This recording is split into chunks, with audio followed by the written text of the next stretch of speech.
am. Hey guys, it's Mary Rose. I almost forgot myself to put myself in the live stream. I was just going to watch it. Like maybe you guys were going to come on and do a talk about dialogue and I was going to get to watch. That would be kind of fun. We should do that sometime here. Just going to get myself a little bit centered.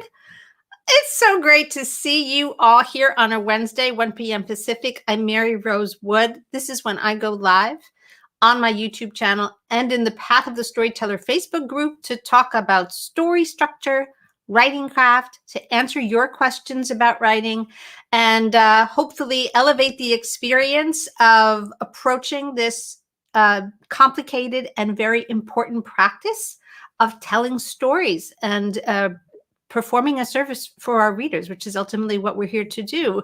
Some of you know me because I'm an author. I'm known best for my middle grade fiction. You can see my most recent book, Alice's Farmer Rabbit's Tale, above my head next to the little silver pot. And I teach and mentor writers through the Path of the Storyteller platform, which is my own program. And you can find out more about it at www.pathofthestoryteller.com. So hopefully you've got a chance to read the blue banner by now. If you're watching on Facebook, just go and let StreamYard know who you are by clicking that link, streamyard.com/Facebook. And this way, when you leave comments and ask questions, I will know who you are. All right. Today we're going to talk about talking. We're going to talk about fictional talking, also known as dialogue.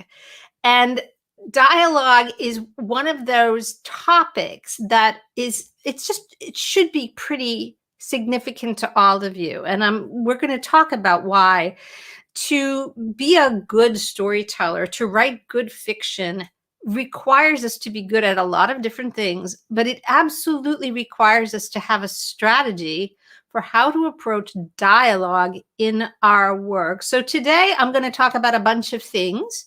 I'm going to talk about why dialogue is so important, not just to convince you, but to give you a more nuanced understanding of what goes on for the reader when our characters are talking on the page.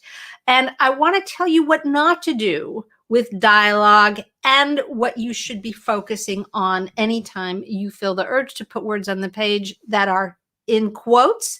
And I hope you get that urge pretty often because, as we're about to discover, dialogue is the reader's favorite thing. It's the reader's favorite thing. So those of you who are here live, thanks so much. As ever, I know that I want you to participate. I can see your comments. And if you've got questions as we go, I will weave them into the discussion and we will always save time at the end to answer your questions. So don't be shy about leaving stuff in the comments. All right. Here's my first point of argument. Dialogue is the reader's favorite thing. Now, why is that so? Is it something that you've experienced for yourself, perchance? Do you yourself have it in your own experience as a reader that when you're reading a book and you feel a little less engaged, starting to maybe not have a firm hold on your mind and your mind is straying, it's almost becoming a little work to stay engaged with the book? Has anybody ever done this? Like you just kind of look to the bottom of the page, maybe you peek ahead to see if a dialogue section is on its way? Do you disengage a little bit from long passages of narration and description and then wake up again when the characters start talking? I think this is a very common experience for readers. So reflect upon your own reading, and when you read, keep an eye on what it feels like as a reader to move from passages of description or narration to dialogue-driven scenes. And you will, if you don't already, get a very clear sense of what I mean. It just snaps the reader into a different level of engagement. And why is that so? Well, we are human beings, right? All of us here. And even though we communicate through these wonderfully high-tech platforms, I think it, in a way, only foregrounds just how human we are. And when we go out among our fellow humans, we have an impulse to connect. Even if you're an introvert, you have a need for feeling connected to other human beings. Human beings are not designed to thrive in complete solitude. We're social creatures. We live in societies. We are raised in families. We form relationships. I mean, we are designed to connect. One of the incredible ways that we have of truly connecting with each other is conversation. Language is the extraordinary tool that humans use to depict our experience in a way that others can receive it.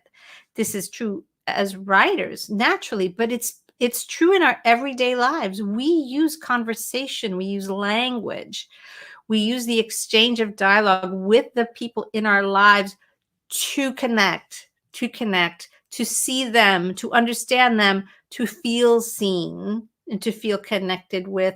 So much of our currency of connection with other human beings is based on speech, on dialogue, on that exchange. When you have a friend that you know is, your ride or die, your lifetime friend that you're always going to be friends with, isn't part of that friendship the ability to jump on the phone with each other, even if you haven't spoken in a long time, and get right into a conversation that makes you feel so open and so understood and so connected and so safe with this person. These are the experiences that language gives us as human beings. It is deeply, deeply nourishing. It's part of who we are. So our reader's brain is wired, just as our lizard brains are wired to be alert for danger. Our connecting brain, our human brain, is wired to find conversation attractive. When people speak, we listen, we perk up. If you are out in public and the people a couple of tables down from you in the cafe are having a conversation that has some interest or some perhaps some heightened level of emotion, it's almost impossible not to eavesdrop. We want to know what's going on. We want to hear what's happening. The reason that we might not eavesdrop is because we ourselves are engaged in some kind of meaningful conversation with the person that we're with. It consumes our attention. We listen hard when we want to connect, right? And we think hard about what we're going to say. So dialogue on the page is simply it's catnip.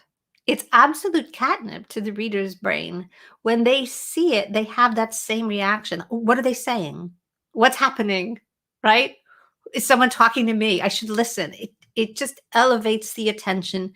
It focuses the mind. So that gives you a sense of why dialogue has such a kind of luminous quality. And I'll take that image a step further. If you put something in dialogue on the page, it is like a spotlight is shining on it. Those words are aglow in a way that narration is not. So what does that mean for us as writers? Does it mean that we should always put everything in dialogue? Well, no. If everything is precious, nothing is precious, right? We use dialogue strategically, but we have to remember what precious real estate it is. And what do we want most of all for our readers not to miss? Your reader comes to you for a story. And the best thing that we can do with dialogue is to make sure that it is used strategically to move the storytelling forward. The story is what engages the reader. Dialogue that is used to move story forward, to tell story, is like giving the reader what they want most with a spotlight on it so they cannot possibly miss it. All right, so that is the kind of thesis of what I'm going to talk about. We never want to waste dialogue on that which is not worthy of the spotlight. Now, what do writers do? let's back into this. What do writers do instead of what I just described? Being really strategic and making sure that what gets in the spotlight deserves to be in the spotlight, using dialogue to tell story. I'll explain some tips about how to do all that in a little while. But what do writers often do instead? Well, here's the thing. Writers love to feel like they've written something. Writers love to put words on the page. A less skilled, less trained writer may even be under the misapprehension that that's what writing means, that writing fiction means putting words on the page. They do not yet know what my Path of the Storyteller students know, which is that writing means building story. It means telling a story. The words on the page are our materials, but we are using them to tell a story. So if we want to put words on the page, and human beings are chatty, conversational oriented creatures by nature, one of the things that might come easily to us is to improvise dialogue on the page.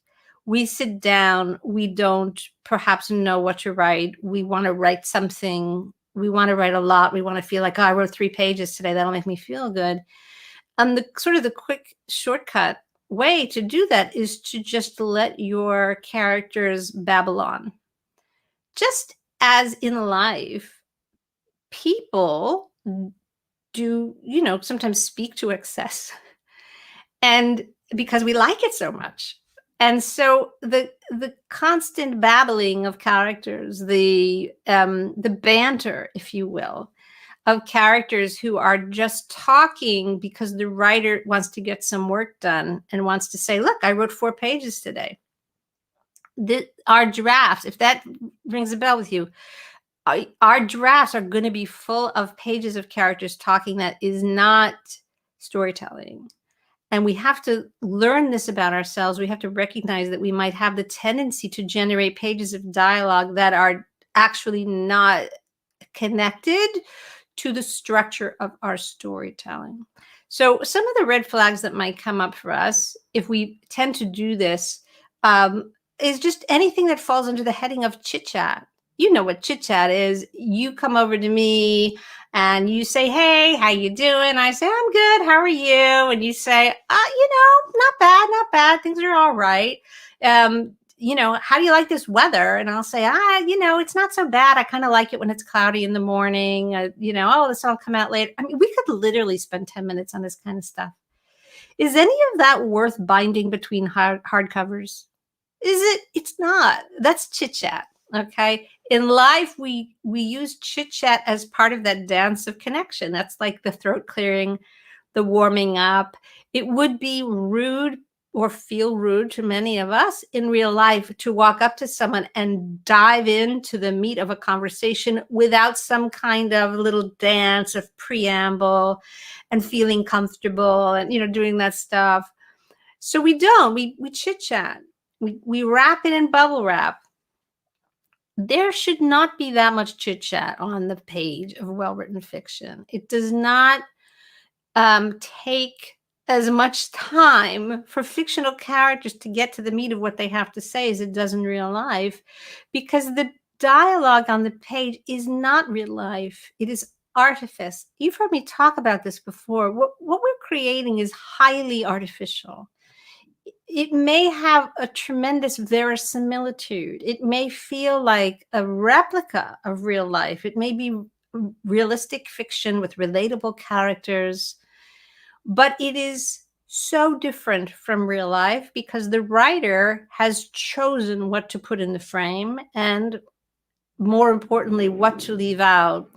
So this is an extremely curated simulation of real life. So if you feel that you write conversations on the page that are so realistic that they could be transcripts of real conversations, that's a red flag, because that's not what the reader comes to us for. They've come to us for a story. They have not come to us for the meandering, pointless chit chat that is so much a part of our daily life. So if you've got chit chat on the page, that's a red flag. Just take it out. Just take it out. Another thing that that writers do is that they get into a conversation on the page. They get their characters chatting, and the characters are existing in the fictional universe that the writer has created.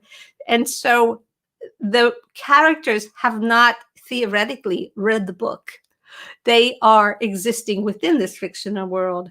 And so the author feels compelled to do what we do in real life, which is to have the characters catch each other up with what's happened. This is a very common thing that we do in conversation. It's often the substance of our conversation with other people. How have you been? What's happened since the last time we spoke? Catch me up, fill me in.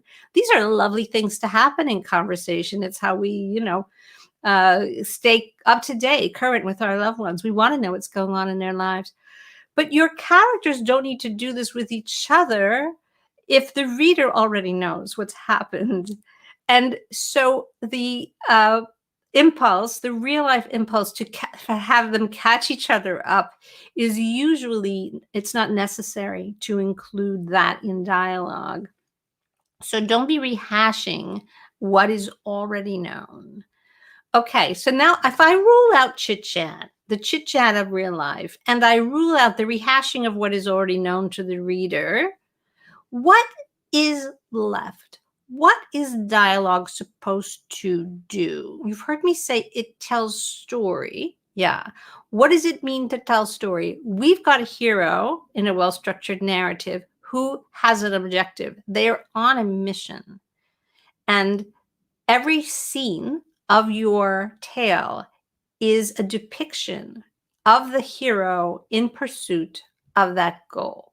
Now, I'm speaking in a very kind of simple, straightforward way here. Obviously, a very complicated novel might have a few multiple plot lines woven together, an A plot, a B story, subplots, all kinds of stuff.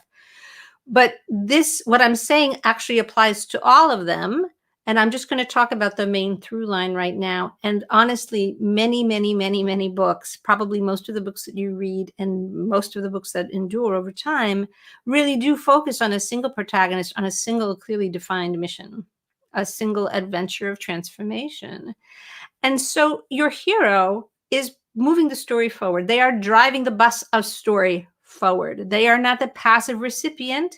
They are in action, taking risks, making choices, moving outside their comfort zone, doing all that they need to do in order to accomplish this goal, this mission that is drawing them through the entirety of the second act. So your hero needs verbs, right? Your hero's in action, and verbs are the words of action. So what you should do instead is think of every conversation as its action. Now, what do I mean by that? Think of all the things we can do in a conversation. We can have an objective to persuade the person we're talking to. We might be trying to discover some information from them. We could be interrogating them. Perhaps there's a need to outwit the person we're talking to. Maybe there's a battle of wits going on. I'll give some examples in a minute. I just want to run through this list of verbs. We can use conversation to take persuasion to its furthest degree to seduce someone, right? We might use language, conversation to bully someone, to intimidate them, to assert dominance or authority. We might, in the conversation, negotiate with someone to try to get a desired outcome. We might join in conversation with one or more other people to make a strategy, to strategize what to do next, right? To have an effective meeting. These are all verbs. Let me go over the list that I just used. Persuade, discover, interrogate, outwit, seduce, bully, negotiate, strategize. These are verbs that are verbs of conversation. These are all suggestive of scenes of dialogue where your hero is doing something in order to achieve something. These are verbs that are designed to get an outcome. Now, think of conversation in your fiction as an active behavior that your hero performs in order to get to their goal, in order to get their objective. And you will start to think of your dialogue scenes differently. When you realize how powerful dialogue is in terms of corralling the reader's attention, you are going to want to start putting your most terrific scenes where your hero has to really push the story forward, has to really move out of their comfort zone, and have a big leap of growth, which is what the whole second act of a story is designed to do. You're going to start wanting to put those scenes in conversations. Now, let me give you a couple of examples. There are two scenes in The Hobbit, which you know is a favorite example of mine, where our hero Bilbo Baggins must engage in a battle of wits. And one of them is the wonderful scene where he meets the character of Gollum for the first time, and they get into a high-stakes battle of riddles. They have a riddle contest, and Bilbo has to win this contest. Otherwise, he's going to end up being eaten by Gollum, who's looking at him and thinking, what a tasty snack he would make. He's got to win the battle of wits, and he uses his own significant wit, his own significant sharp wit, to escape and survive that encounter with Gollum. It is conversation. It is a battle based in conversation. Bilbo has to do very much the same thing later on in The Hobbit when he finally encounters the dragon Smaug, and he gets inside the cave, the cavern inside the Lonely Mountain where Smaug lies sprawled upon this pile of gold. And what happens? They have a conversation. They have a little battle of words. So this is storytelling. These are two of the most memorable scenes in The Hobbit, and they are both carried through by means of dialogue. Another one of my absolute favorite scenes in literature is an extraordinary scene of dialogue that happens in the book Jane Eyre, where Jane confronts Mr. Rochester, who at that point in the book is her employer, with whom she is deeply in love, but it has not yet been spoken, although he certainly has been sending strong, powerful mixed signals. And in this conversation, they're outside, and Mr. Rochester announces to Jane that he's going to be married and that she's going to have to find another job because it simply would not be suitable for her to remain as the governess once his new wife moves in. And that is delivered in dialogue. It is it's like a shot across the bow, and the conversation that ensues is remarkable, and it takes twist after twist after twist, because Jane hears this and reacts with fury, and just demands that he recognize that he's wounded her terribly, and that in her passionate response, he is overcome by this evidence of how she really feels about him. And he changes his strategy and he says, no, forget it. I'm not going to marry her because she's not the one I love. You're the one I love. And she puts him through his paces. It's an absolutely wonderful scene. I highly recommend that you go read it. I'll post the chapter in the comments below so you guys can look it up. It's easy to find a copy of Jane Eyre online.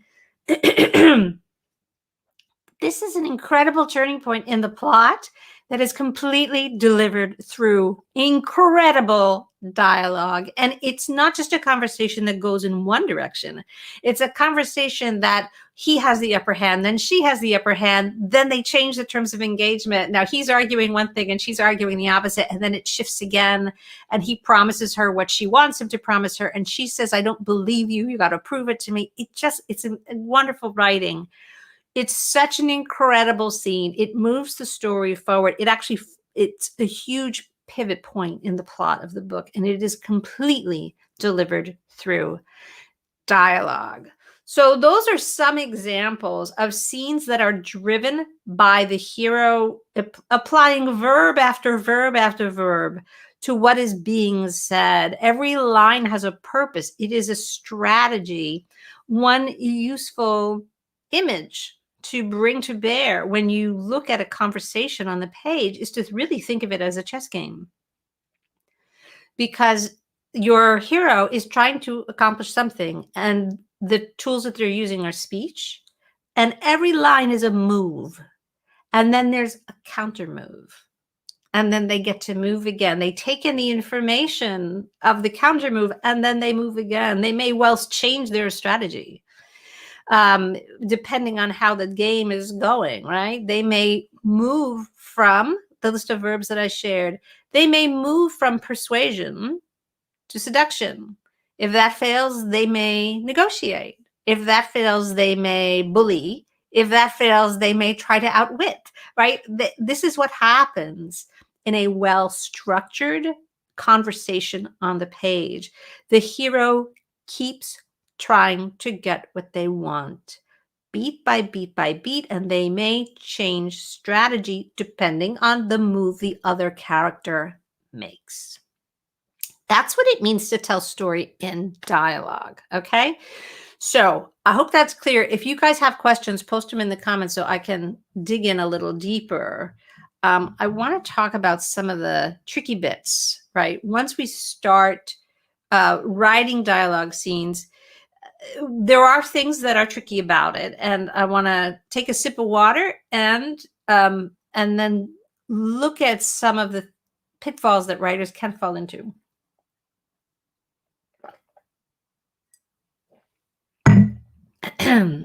Better. Okay. Oh, I see. I got a good question from Jared. Jeremy, let me take this before I get into this list. Is it necessary to use social cues to open a dialogue? So, Jared, I'm going to guess that what you mean by social cues are the kinds of things that people in real life would say, right? The hello, how are you? Nice weather we're having. You're looking well today. This kind of preamble to conversation. I'm guessing that's what it is. And you're asking, is it necessary to do that? And I would say that most of the time, that falls under the category of chit-chat. And so therefore, we don't want to waste the absolute spotlit, precious real estate of dialogue on the page on chit-chat. It does not merit being in the spotlight. But what we can do instead is we can summarize that sort of dialogue, right? We can summarize, we can say something like, and this is a bad example because I'm just making it up, they sat at the table, coffee was served, pleasantries were exchanged, and finally she opened her purse and took out the gun. I brought this for you, she said, right? We can summarize. We can compress time. And so when the part where pleasantries are exchanged need not be depicted beat by beat. The exception to that would be if the pleasantries themselves were a kind of extremely subtle chess game. And if that is the case, then we want to make sure that the reader is in on it. The reader must be in on it. And I'm going to talk about point of view in a minute, and that's how the reader is in on it. It's a great question, all right? So we'll reframe that the social cues don't have to go into dialogue unless the social cues themselves, the exchange of pleasantries, are storytelling.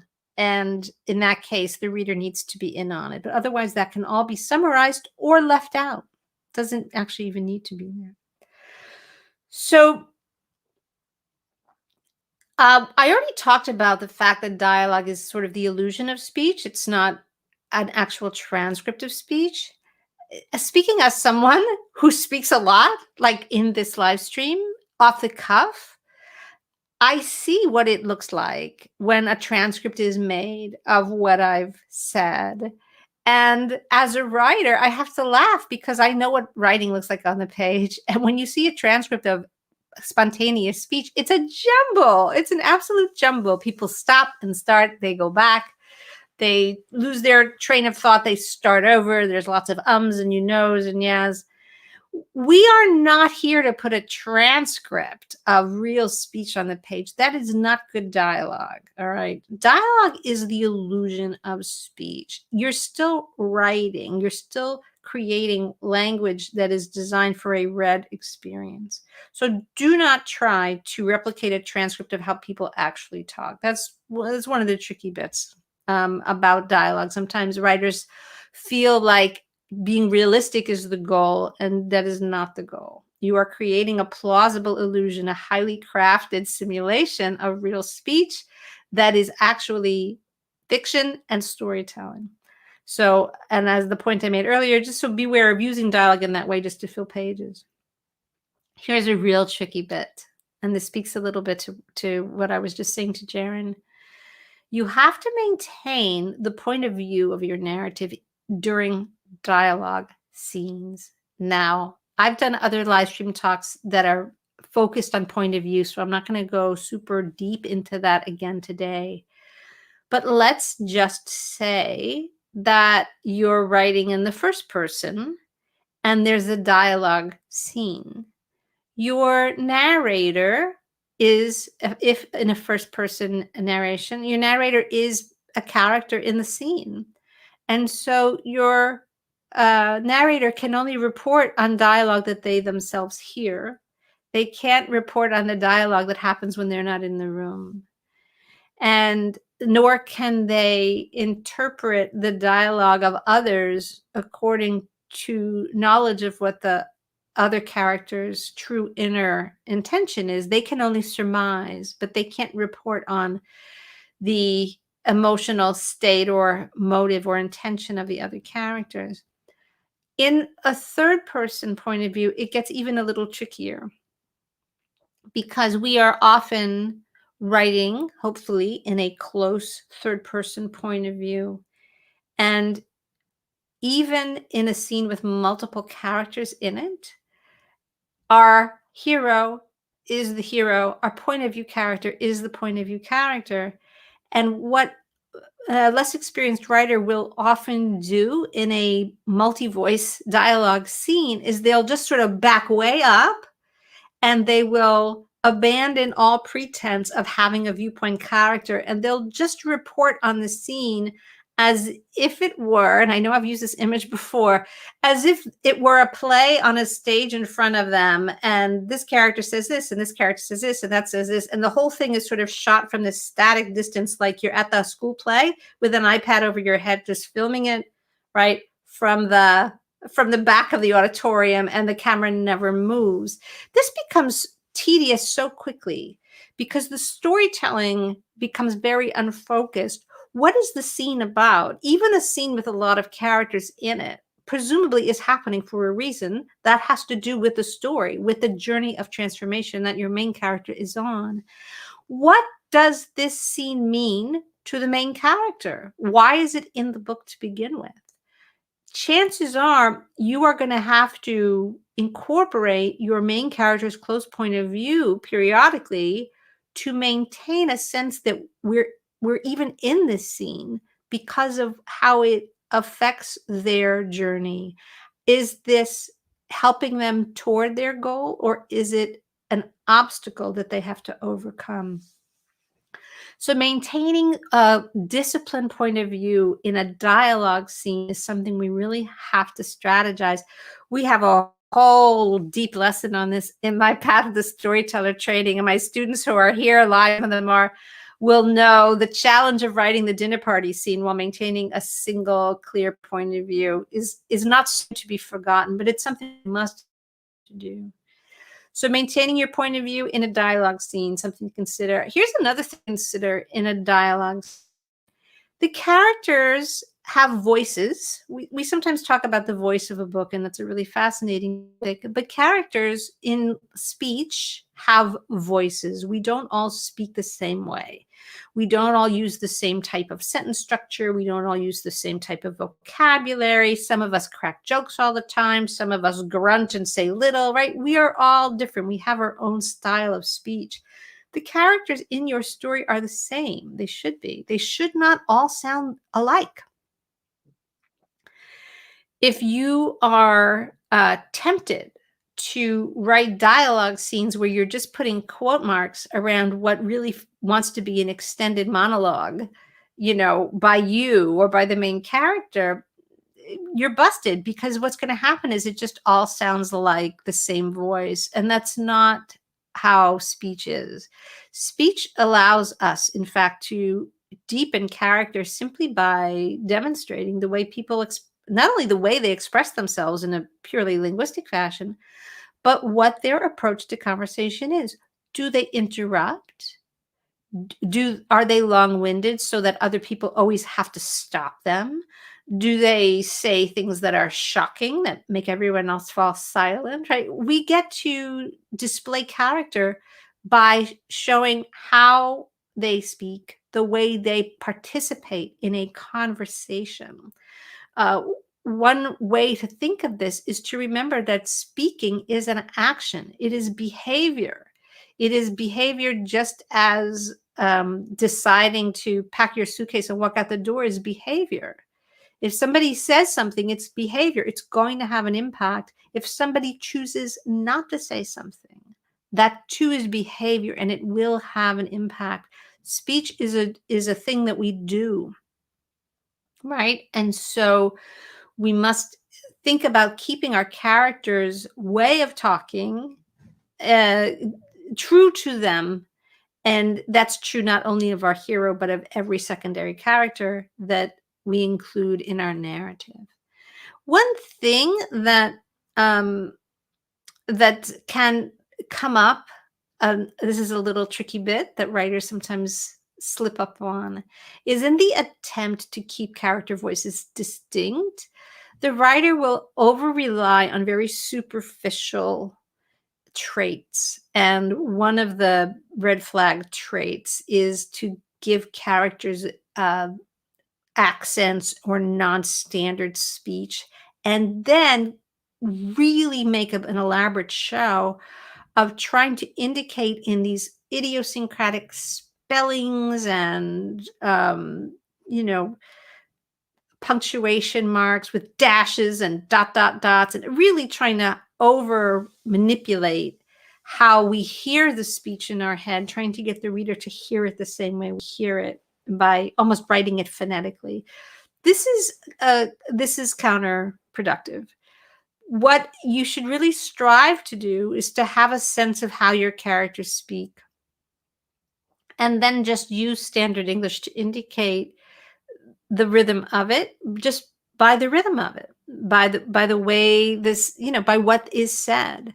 Don't start incorporating non-standard spellings and over indications of dialects and things like that. It is very distracting to the reader's experience, and it often risks being offensive because it has a tendency to exoticize in a bad way the speech that falls outside of a particular type of standard English, which is very culturally prescribed, and and we don't want to over indicate that this is the standard way of speaking and this is the other way of speaking. That is where this kind of thing can seem offensive to the reader. So I recognize the good intention, sometimes wanting to have the reader hear it the way you hear it. Trust the reader. The reader will get it. You can indicate a tremendous amount about your character's personality and way of speaking without straying into that kind of over indicating. All right. Here's something else that you have to think about with dialogue. The reader has to know who's speaking. And so we have this technique that we call dialogue tags in its simplest form. A dialogue tag is a he said, she said, they said, right? It is that little phrase that tells the reader who's speaking. But a thorough examination of how to tag dialogue, it will include much more than those types of tags. Again, we've got a whole lesson on dialogue tags in the Path of Storyteller training. One of the things that you can do is to mix up using those types of very specific tags, he said, she said, they said, with physical behavior, so that if I take a sip of water, you can use the behavior to tag the speech. You know, I'm about to have a sip of water. She took a sip of water. Like that's fine. You don't have to say, I'm about to have a sip of water, she said. She took a sip of water, right? At that point, if you've described the behavior and you've put that in the same paragraph as the speech, it's obvious who did the speaking. So that's a great way to not feel like you've got to get into tagging every single line for clarity's sake. Much more to say about dialogue tags, but I think that's actually deserves a whole live stream of its own. So there you go. And the last thing that I want to remind you, and this sort of goes back to Jaren's question, is to start your dialogue where the storytelling starts, to leave out the preamble, the social graces, the lead up to the main topic of negotiation. You can summarize it. You can just skip it. You should definitely think of dialogue as a spotlight. You only want to turn it on when the good stuff happens. You don't turn on the spotlight in order to watch the dancers warm up for a few minutes and then begin the big number, right? Downbeat, spotlight, big number begins. Think about it that way. That is, in fact, what's going on with the reader's attention when you move into dialogue. So you want to make sure that you don't abuse that you remember how to take advantage of what's going on in the reader's experience. Some other little tricky things that you can accomplish with dialogue is, writers are always asking, how do I weave in essential backstory? It's really important that my reader knows this, that, and the other thing. But I know that if I include just an information, blast, they're not going to remember it. Well, there's lots to say about backstory as well. But when you get to the moment in your story where that backstory really becomes crucial and you want to make sure the reader doesn't miss it, what do we do to put a spotlight on stuff? We put it in dialogue. This can be a great little trick where you can create a dialogue scene where somehow the essential piece of information must be communicated in a conversation, right?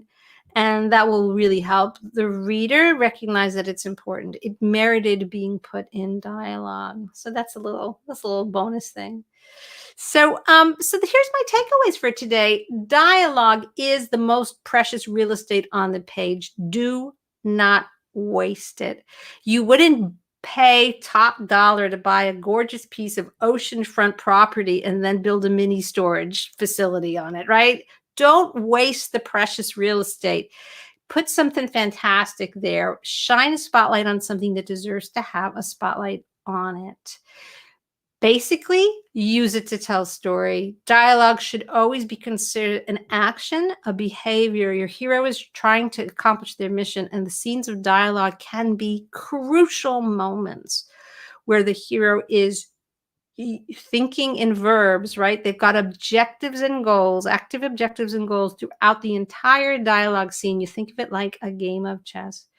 So think of speech as an action. The action that your hero is taking is what is the next step in pursuit of their goal. What's the next thing Dorothy has to do to get to the Emerald City? What is it, right? In what way is dialogue going to help you do that? So that is my hot take on dialogue. I want to find out what questions you might have. So let me glance at the comments. Hey, here's a great one, Jaren. I love this question. What about interweaving dialogue and action? This is such a great question. So, in real life, sometimes we just sit across a table from each other and just yak, right? Sometimes we do that. Characters in fiction can do that too. They absolutely can.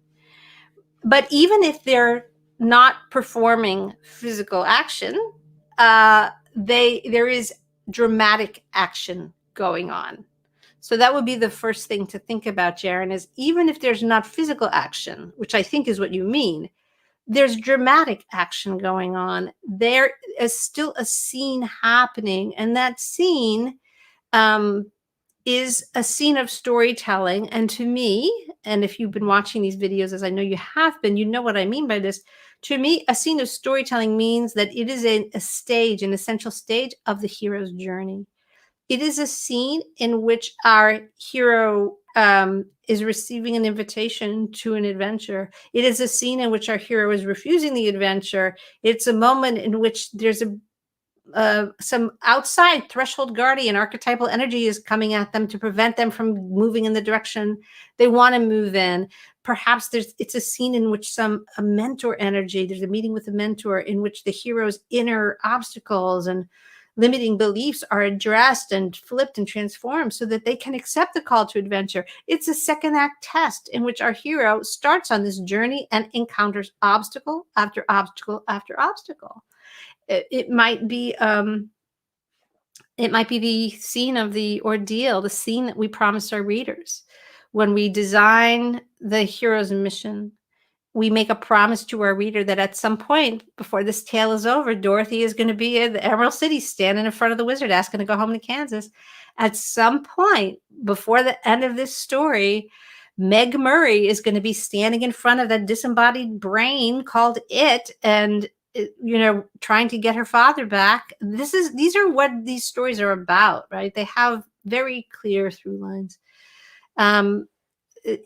In Bud Not Buddy, another great example of a beautifully structured book, the reader is promised some scene. Bud goes on a father quest, just like Meg Murray. He goes on a father quest, and we promise the reader at the beginning of that book, when Bud goes on that father quest to see if he can find the man who he believes to be his father, there's going to be a scene where he's standing there and he's gonna be there, and the truth will come out. He's going to either find out, is this guy his dad or not?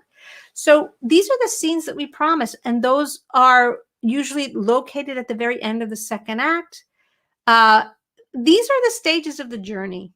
Okay, I could go on. There's more types of scenes that we will find in a story, but honestly, they fall very cleanly into certain essential scenes that pretty much any well-structured story is going to have to deliver. And so if the dramatic action of the scene is one of those stages of the journey, that is the action of the scene. Now, does this mean that there cannot also be physical action? Of course not. You could have a meeting with a mentor with the two of you galloping alongside each other on horseback. You could have and likely do have many tests in the second act where there is some kind of physical activity involved, some kind of physical challenge, bravery, endurance. In a tale like The Hobbit, which I know you know well, Jaren, the entire second act is filled with encounters with goblins, spiders. There's all kinds of things that must be vanquished, right? And yet some of the really important tests of the second act of The Hobbit are also conversational. There's a wonderful conversation-driven scene when the party, Bilbo's group of fellow co-adventurers, gets to the house of Beorn, and it's a battle of wits, and there's a bit of very clever storytelling that is used to allow each of them one by one to be permitted entry to Beorn's home. So if you know the story, you know what I'm talking about. That's still on the mission, right? They're still on their journey, but there are different types of behaviors that come to be necessary as they move toward this goal. And so when you have dialogue and action interwoven, you have to be realistic too about how much talking can people do when they're in the middle of a battle, right? We don't want to uh, feel that, oh, the reader likes dialogue, therefore my characters must talk through every adventure. Maybe not so. Maybe not so. There's a wonderful passage in The Hobbit that you should look at, Jaren, when Bilbo takes out his little dagger and battles the spiders, and at the end of it, he's very pleased with himself because he wins the battle, and he gives his sword a little name. He says, "I think I shall call you Sting." So there's a little bit of dialogue bracketing that scene, but it's an action scene, and there's no need for Bilbo to chat with the spiders while he's fighting them. He just does it. you know uh it's a trope in a kind of a comic adventure movie, and we've all seen this many times, that there's a battle raging and that our main characters are slinging witty banter at each other, right, while the battle is raging. That's a thing that can happen. I have a feeling that tends to work a little bit better in a movie, right, when we're looking at the chemistry of movie stars having fun with each other, than it does on the pages of a book. But if it's part of the world of your storytelling, there's nothing wrong with that. But don't feel obligated to do that. Conversation can be its own action. And if the reader understands the storytelling, in other words, if the reader knows who to root for, knows what's at stake, they will also stay engaged in an action scene with not much dialogue, right? Like Bilbo battling the spiders. We're rooting hard for Bilbo to win. He's our guy. He's our hobbit. There's no question who we're rooting for. We want Bilbo to win. And so the scene is written from that perspective, that the reader is fully engaged because the stakes are so high. We don't want those spiders to get our Bilbo. We're on his side. I'm just going to do a last check to see if we've got any more questions. Social cues, interweaving dialogue. No, I think we're good. Guys, thank you so much for coming and being here live for this talk about talking, this little speech about fictional speech. I hope it is of benefit. If you're watching on YouTube and you are finding this of value, please subscribe to the channel. I would love to have you as a subscriber, and I would also love to have you on my mailing list at www.pathofthestoryteller.com. That's the best place to be for me to be able to let you know all the things that are coming up for Path of the Storyteller. I also invite you to continue the conversation in the comments below. If you have questions that come up now, later, if you're watching on the replay and something about this makes you want to ask a question, ask it in the comments. I will see it and I will answer. All right, everybody. Thank you so much for hanging in there. Keep writing, and I will see you next time.